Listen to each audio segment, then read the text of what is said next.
안녕하세요, 여러분. 반갑습니다. 반갑습니다. 네, 반갑습니다. 여러분들의 학생, 취업, 진로, 지도, 인생 고민까지 한 방에 다 알려드리는 커리어 코치 정철상입니다. 반갑습니다. 마이크 오디오 좀 올려주실 수 있어요? 너무 안 들어가 있는 것 같아요. 저는 경상도 남자입니다. 그래서 어렸을 때 그런 이야기 많이 하죠.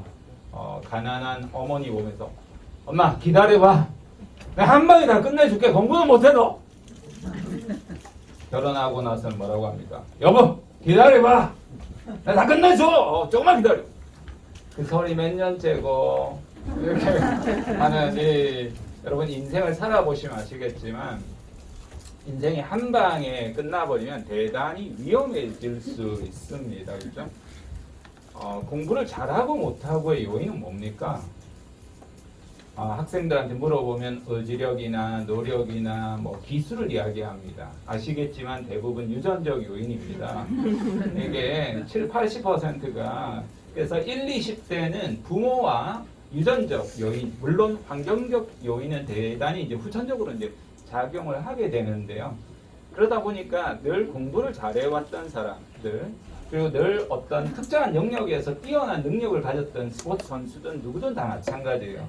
그 사람들이 좋은 리더가 되기가 되게 어려워요. 왜 공부를 못하지? 이거 하면 되는데? 그런 생각을 가질 수가 있어요. 가르칠 때도 볼링이든 골프든 다 마찬가지예요. 이게 왜 안 되지 이걸? 이런 생각을 할 수가 있습니다. 그런 측면에서 또 고민도 되게 많으실 거예요. 과거에는 공부만 잘하면 정말 인생이 풀리던 시대가 있었습니다. 불과 10여 년 전까지만 해도 그렇습니다.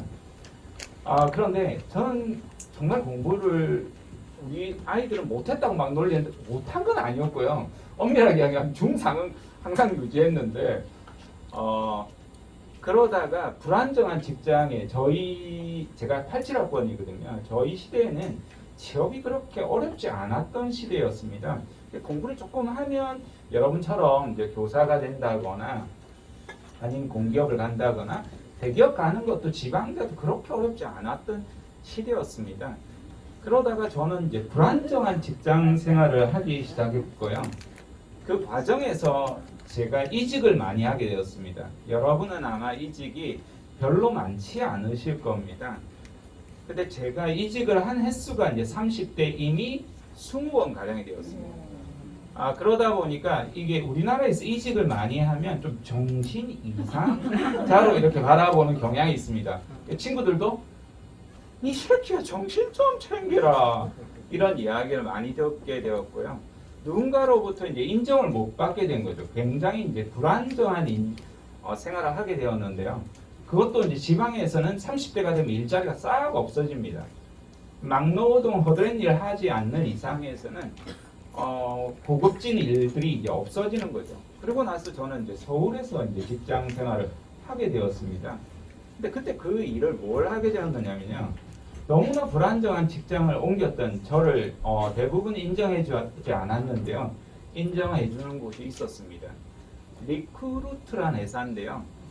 아실지 모르겠지만 우리나라에서 대졸자 채용 전문기관으로 국내에서 처음으로 이제 들어왔던 기관입니다. 80년대에 주름 잡았던 기업이었거든요. 거기에서 이제 채용하는 일을 하게 된 겁니다. 왜냐하면 여러 가지 직업을 경험한 것이 네가 채용 담당자로서 적격하다라고 이렇게 봐주신 거예요. 그렇게 하면서 제가 이제 삼성전자, 국민은행, 신한, 투자금융, YTN, SBS, 인천국제공항공사, 부산지하철공사, 제가 넣어보지도 못했던 기업들을 이제 전체 이제 책임자로 서울전형 이제 총괄 책임을 하게 된 겁니다. 뭣도 모르면서 이제 하게 되었죠. 그때는 말도 안 되는 조건들을 기업이 요구했습니다. 그러니까 상위 5개 대학을 제외하고는 무조건 탈락시켜주세요. 이런 식으로 한다든지 10,000명이 지원했는데 100명인데 여성이 70%다. 추려주세요. 거꾸로 해주세요. 이런 식으로 말도 안 되는 요건들을 이야기했었고요. 지금 말하는 스펙의 그 상상을 뛰어넘는 것들을 요구를 했습니다. 다들 그러니까 그런가 보다. 그랬던 그 기업들에 이제 제가 예를 들어서 대기업에 이제 신입사원 교육을 나갈 때가 있습니다. 그럼 명부를 이렇게 알려줍니다. 명단만 있는 게 아니라 그 명단 내에서 어느 대학을 나왔고 전공은 뭐였고 학점은 얼마였고 토익은 무엇이고 이게 딱 나옵니다. 근데 과거에는 상상도 못하는 게 있습니다. 일단 첫째, 나이가 30 넘은 애가 있습니다. 과거에는 이 직급 체계가 있기 때문에요. 절대 나이가 최고의 스펙입니다. 20대가 30대가 되면 이게 대리급이거든요. 들어올 수 없는데 들어옵니다. 기업들이 얄팍해 가지고요. 경력을 쌓아오면 그 중에서 괜찮은 놈을 채용합니다. 왜냐하면 지금 현재 이제 경력직 중심 채용으로 이미 가고 있습니다. 신입직 채용 시장은 이제 거의 끝물에 있다라고 보셔야 됩니다. 국가의 눈치를 보면서 더 이상 그렇게 안 합니다. 이게 지금은. 그 다음에 스펙이 예를 들어서 지잡대라고 이런 이야기를 하는 것은 대단히 안 좋은 이야기지만 그들의 입장에서 봤을 때 그들이 원래 그렇게 이야기를 했던 그들이 습으로 갑니다. 거기에다가 학점 3점대 있습니다. 토익 없는 애들도 있습니다. 5, 600점대가 있습니다. 제가 놀랬습니다. 왜냐하면 점수가 나와 있으니까요. 바뀌었다라는 거예요. 정말 너무 많이 바뀐 그 시기에서 저도 이제 보게 되었죠. 그들을 보게 되고 또 그들을 상담하게 되었습니다. 대기업에 다니면서 있는 사람이 가장 진로에 대한 갈등이 많았고요. 지금 시대가 아시겠지만 비육한, 불확실성, 변동성, 모호성 이 모든 것들이 확실하지 못한 거예요. 그러다 보니까 예전에 공부만 했던 시기와는 너무나 이제 달라진 이 시기에서 우리가 학생들을 어떻게 가르치고 우리 자녀들을 어떻게 양육해야 되는가가 굉장히 딜레마에 분명히 있는 게 사실입니다. 어쩌면 그래서 여러분은 정상의 궤도로 계속해서 이제 살아오셨다라면 저는 정말 비정상의 궤도로 들판에서 야생에서 이렇게 살아왔었거든요. 어디로 가는지도 모르는 그 인생에서 불안정하게 폭풍우를 맞았었는데요. 그 20년이 지나고 나니까 너무 자신이 있는 거예요. 그러니까 정교수직도 제가 제안을 거절하고 저는 비정규직 교수만 한 15년을 했습니다. 왜냐하면 내가 원하는 일을 하고 싶거든요. 누군가의 지시와 명령을 받고 싶지 않은 거예요. 그런 시대가 도래하고 있습니다. 실제로도. 그래서 그 이야기들 제 경험을 담아서 한번 오늘 이야기 드려보려고 합니다. 총 7가지 이야기를 드리려고 하는데요. 시간은 안 될 겁니다. 제가 욕심이 많아서 좀 최대한 많이 전해드리려고 원래는 이 4번만 전해드리려고 했던 것을 7가지로 이야기 전해드리면 좋겠다 싶어서요. 워낙 또 이미 이제 배움에 대한 지식이 또 많으신 분이니까 용어만 여러분 보셔도 이해를 하실 겁니다. 우리 학생들의 어떻게 의식을 넓힐 것인가가 저는 우리의 과제라고 이렇게 바라봅니다. 거기에 대해서 이제 교사 스스로가 이제 배움에 대한 믿음, 그 다음에 당연히 학생 얘들의 이제 배움에 대한 믿음을 가지는 것이 되게 중요할 것 같고요. 근본적인 동기를 움직이려고 하면 그래도 꿈을 불어넣는 문제가 너무나 이제 중요한 문제고요.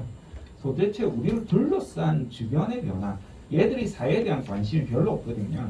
그것을 어떻게 이제 이끌어올 것인가에 대한 이야기들 한번 훑어봐 보고요. 저것 때문에 좀 깨지더라도 양해 부탁드리겠습니다. 직업 세계에 대한 이해가 있고, 그다음 자존감, 마지막 실천 행동까지 보겠습니다. 제가 이제 영상을 이렇게 촬영하는 이유는요. 사실 이거 쓸지 안 쓸지도 몰라요. 근데 아시겠지만 요즘 G세대들은 텍스트 검색을 안 합니다. 그러니까 지가 책을 쓰든 뭐 파워블로그든 별로 신경 안 씁니다. 유튜브를 봅니다. 얘들이 영상을 보고 영상에서 구독자나 내용이 많으면 와 이렇게 생각하는 시대고 실제로 영상을 검색을 해서 모든 걸 봅니다. 처음에 저도 이해가 안 됐습니다. 여러분 뭐 정보 검색할 때 영상 검색을 주로 하십니까? 텍스트 검색을 주로 하십니까? 솔직하게 한번 손 들어보겠습니다. 나는 텍스트 위주로 검색한다. 나는 영상 위주로 검색한다. 이야 대단하신 분이네요. 네, 영상 안 보여. 그리고 그거 어떻게 빠르게 하는지 몰라요. 대부분의 연배에 있는 분은. 근데 지금 이렇게 영상으로 보는 분은 이미 이제 이 디지털에 굉장히 능숙한 분이에요. 그러니까 빠르게 보고 이러는 것들이 굉장히 익숙하게 보는 분들이죠. 반대예요. 지금 젊은 세대의 이야기하면요, 80%가 영상을 봅니다. 모든.